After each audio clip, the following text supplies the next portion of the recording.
बारे में तुम्हें कुछ मालूम होगा ही। क्यों? माफ करना, बैंक रॉबरी के बारे में मुझे कुछ नहीं मालूम।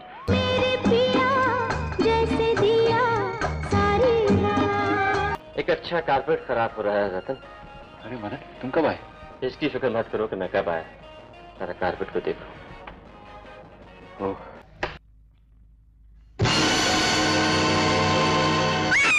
भैया, पिताजी गुजर गए। क्या? तुम खुद अंदर। मैं बुज़दिल था, इसलिए जिंदगी से भाग कर जा।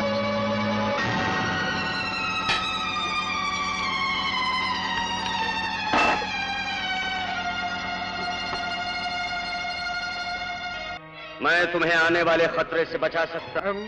माफ कीजिएगा। किसी दूसरे के कमरे में इस तरह आ जाना। क्या आज का प्रोग्राम तैयार है? भैया! क्या हुआ? आपका बैग लूट लिया गया। जो कुछ हो चुका है उसे भूल जाओ, जो होने वाला है उसके बारे में मुझे सोचने दो। भैया, उस रात तुम्हारा बैंक लूटा गया था ना? यहाँ उसका जिक्र मत करो। सुनो तो सही, मैंने तुमसे कहा था ना, डाकुओं से बचने के लिए मैं एक लड़की की गाड़ी में जाकर बैठ गई थी। वो यही है, मुझे अच्छी तरह याद। जो आदमी दूसरों के खून का प्यासा है, पहले उसके खून से कानून अपनी प्यास बुझाएगा। जरूर बुझाएगा सागर, जरूर बुझाएगा। দক্ষিণ ভারতের বিখ্যাত নির্দেশক সি.বি. শ্রীধর নির্দেশিত সাসপেন্স এবং ক্রাইম থ্রিলার ফিল্ম গেহেরি চাল রিলিজ করেছিল 1973 সালে। ফিল্মটির মুখ্য ভূমিকায় অভিনয় করেছিলেন জিতেন্দ্র, হেমা মালিনী, অমিতাভ বচ্চন, বিন্দু, চন্দ্রশেখর এবং প্রেম চোপড়া। গেহেরি চাল শব্দটির অর্থ হল গভীর ষড়যন্ত্র। ফিল্ম গেহেরি চাল যখন নির্মিত হচ্ছিল তখন জিতেন্দ্র এবং হেমা মালিনী দুজনেই ছিলেন বলিউডের প্রতিষ্ঠিত তারকা, কিন্তু সেই সময়ে অমিতাভ বচ্চনের কিছু ফিল্ম রিলিজ করলেও সেইগুলির প্রায় কোনোটি বাণিজ্যিক সাফল্য পায়নি। অমিতাভ বচ্চন তখনও বলিউডে নিজেকে প্রতিষ্ঠিত করার জন্য স্ট্রাগল করছিলেন। সেই সময়ে অমিতাভ বচ্চনের বলতে গেলে কোনো স্টার ভ্যালুই ছিল না। তাই ফিল্ম গেহেরি চাল রিলিজ হওয়ার পরে এই ফিল্মের পোস্টারে অমিতাভ বচ্চনের চেহারা সেইভাবে কোনো গুরুত্ব দিয়ে রাখাই হয়নি। এমনকি এই ফিল্মের গানের যে এলপি রেকর্ড বেরিয়েছিল তার কভারেও শুধু জিতেন্দ্র এবং হেমা মালিনীর ছবিই ছিল, অমিতাভ বচ্চনের কোনো ফটো লাগানো ছিল না। গেহরি চাল বক্স অফিসের হিসাব অনুসারে ফ্লপ বা অসফল সিনেমা প্রমাণিত হয়েছিল, কিন্তু 1973 সালে জঞ্জির সুপারহিট হয়ে যাওয়ার পরে যখন ফিল্ম গেহরি চালকে দ্বিতীয়বারের জন্য রিলিজ করা হয় তখন তার নূতন পোস্টারগুলিতে অমিতাভ বচ্চনের মুখ এবং চেহারাকে খুবই গুরুত্ব সহকারে স্থান দেওয়া হয়েছিল। দ্বিতীয়বার রিলিজ হওয়ার পরে এই ফিল্মটি আগের তুলনায় কিছুটা ভালো ব্যবসাও করেছিল। এই সিনেমাটিতেই সুপারস্টার জিতেন্দ্র এবং star of the millennium Amitabh Bachchan নিজেদের ফিল্মি ক্যারিয়ারে প্রথম এবং শেষবারের মতন একসাথে স্ক্রিন শেয়ার করেছিলেন। অমিতাভ বচ্চন এবং হেমা মালিনীকেও সিনেমাপ্রেমীরা প্রথমবারের জন্য সিনেমার পর্দায় দেখেছিলেন ফিল্ম গেহরি চালেই। যদিও হেমা মালিনী এই সিনেমাতে অমিতাভ বচ্চনের বিপরীতে নায়িকা হিসেবে ছিলেন না, তিনি ছিলেন জিতেন্দ্রের বিপরীতে। ফিল্ম গেহরি চাল ছিল নির্দেশক সি.বি. শ্রীধরের দ্বারা পরিচালিত নবম হিন্দি সিনেমা। তার আগে উনি 8টি হিন্দি সিনেমা পরিচালনা করেছিলেন। 1982 সালে রাজেশ খান্না, শত্রুঘ্ন সিনহা এবং জয়াপ্রদা স্টারার মুভি দিল এ নাদান ছিল সি.বি. শ্রীধর পরিচালিত দশম এবং শেষ হিন্দি সিনেমা। ফিল্ম গেহরি চালের মূল খলনায়ক বা ভিলেন ছিলেন প্রেম চোপড়া, কিন্তু তার কণ্ঠস্বর দর্শকদের কাছে খুবই পরিচিত হওয়ার কারণে সিনেমাটির কাহিনীর সাসপেন্স বজায় রাখার স্বার্থে প্রেম চোপড়ার ভয়েস আরেকজন বিখ্যাত বলিউড অভিনেতা সত্যেন কাপুকে দিয়ে ডাব করানো হয়েছিল। এই সিনেমাটি প্রথমবারের জন্য দূরদর্শনে সম্প্রচারিত হয়েছিল 8ই ডিসেম্বর 1995 সালে। तुम्हारे पिता ने इस बैंक में मेहनत और ईमानदारी से काम करके बहुत बड़ा नाम कमाया। मेरी दिली ख्वाहिश है कि तुम भी अपने पिता के नक्शे कदम पर चलकर एक दिन इस बैंक के चेयरमैन बनो।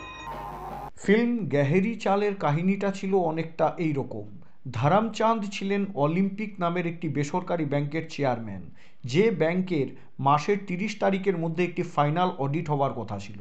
কিন্তু এই অডিট হওয়ার ঠিক কয়েকদিন আগেই ধরমচাঁদের কন্যা হেমা বাড়ির বেডরুমে তার পিতার মৃতদেহ দেখতে পায়। সে তার ভাই রতনকে তৎক্ষণাৎ ফোন করে। রতন খবর পেয়েই দৌড়ে আসে এবং সে তার বাবার ঘরে প্রবেশ করার পরে আত্মহত্যার ঠিক আগে তার বাবা লিখে যাওয়া একটি সুইসাইড নোট টেবিলের ওপর থেকে উদ্ধার করে। সেই সুইসাইড নোটে স্পষ্ট করে লেখা ছিল যে ধ্যানচাঁদ ব্যাংক থেকে 20 লক্ষ টাকা আত্মসাৎ করেছিলেন এবং তিনি তা শোধ করতে অক্ষম ছিলেন, তাই শেষ পর্যন্ত তিনি আত্মহত্যার পথই বেছে নিয়েছেন। রতন নিজের পরিবারের সুনাম রক্ষার উদ্দেশ্যে তার পিতার সুইসাইড নোটটি গোপন করে ফেলার সিদ্ধান্ত নেয় এবং নিজের বোন হেমা সহ কাউকেই সে এই সুইসাইড নোটের বিষয়ে কিছুই জানায় না। এর কিছুদিন পরেই শেখর নামের একজন ব্ল্যাকমেইলার রতনের সাথে যোগাযোগ করে। সেই ব্ল্যাকমেইলার রতনকে নিজেদের একটি গোপন ডেরায় নিয়ে যায়। সেই ব্ল্যাকমেইলারের রহস্যময় বস রতনকে বলে যে অলিম্পিক ব্যাংকের ফাইনাল অডিটের ঠিক 2 দিন আগে ব্যাংক ডাকাতিতে রতন যদি অংশ না নেয় তাহলে তারা রতনের সমস্ত গোপনীয়তা ফাঁস করে দেবে। এই হুমকিতে রতন নিরুপায় হয়ে সেই ব্ল্যাকমেলার এবং তার গ্যাংকে ব্যাংক ডাকাতিতে সাহায্য করে। অলিম্পিক ব্যাংকে ডাকাতি হয়, টাকা লুট হয়, সমস্ত ব্যাংকের রেকর্ড এবং নথি দুষ্কৃতীরা পুড়িয়ে দেয় এবং তারা সেখান থেকে সফলভাবে পালিয়ে যেতেও সক্ষম হয়। রতন মনে মনে স্বস্তি পায় এই ভেবে যে তার সমস্যার হয়তো সমাপ্তি হয়েছে এবং তার পরিবারের নাম কলঙ্কিতও হয়নি। কিন্তু এর পরেই রতনের জীবনে অন্য সমস্যা দেখা যায়। সেই সমস্যা হলো যে তার বোন হেমা ডাকাতদের ব্যাংক ডাকাতি করতে দেখে ফেলেছিল এবং তাদের মধ্যে একজন মহিলা দুষ্কৃতীকে সে আইডেন্টিফাই বা শনাক্ত করতেও সক্ষম হয়, যার নাম হলো শোভা। যখন সে এই কথাটা নিজের দাদা রতনকে জানায়, রতন তখন তাকে এই তথ্য গোপন রাখতে বলে এবং চুপ থাকতে বলে। এরপরে রতনের বন্ধু সাগর অকস্মাৎ দিল্লি থেকে তার সাথে দেখা করতে আসে। সাগর নিজেকে রতন এবং তার বোনের কাছে হীরের কারবারি বলে পরিচয় দেয়, কিন্তু পরে আস্তে আস্তে রতন বুঝতে পারে যে সাগর কোনো নির্দিষ্ট উদ্দেশ্য বা অভিসন্ধি নিয়েই তার কাছে এসেছে এবং রতন যা কিছু সমাজের কাছে গোপন করার চেষ্টা করছে সাগর সেটা উন্মোচন করে দিতে পারে। এইভাবেই সিনেমার কাহিনী তার ক্লাইম্যাক্স বা পরিণতির দিকে এগোতে থাকে। ফিল্ম গেহরি চালের ঠিক আগেই ফিল্ম সীতা और গীতা রিলিজ হয়েছিল। রমেশ সিপ্পির সেই ছবিতে হেমা মালিনীকে ফাইট করতে দেখে দর্শকেরা খুবই আনন্দ পেয়েছিলেন। এই বিষয়টা বুঝতে পেরে ফিল্ম গেহরি চালের ক্লাইম্যাক্সেও নির্মাতারা হেমা মালিনীকে অ্যাকশন সিকোয়েন্সে রেখেছিলেন। রাহুল দেব বর্মন নির্দেশিত এই ফিল্মের মিউজিক তেমনভাবে সাড়া ফেলতে পারেনি, যদিও অমিতাভ বচ্চন এই সিনেমাতে খুবই উঁচু মানের অভিনয় করেছিলেন। ফিল্ম গেহরি চালের নির্মাতা এবং নির্দেশক সি.বি. শ্রীধর এই ফিল্মটিকে 1975 সালে ভাইরা নিজাম নামে মালায়ালম ভাষাতেও রিমেক করেছিলেন।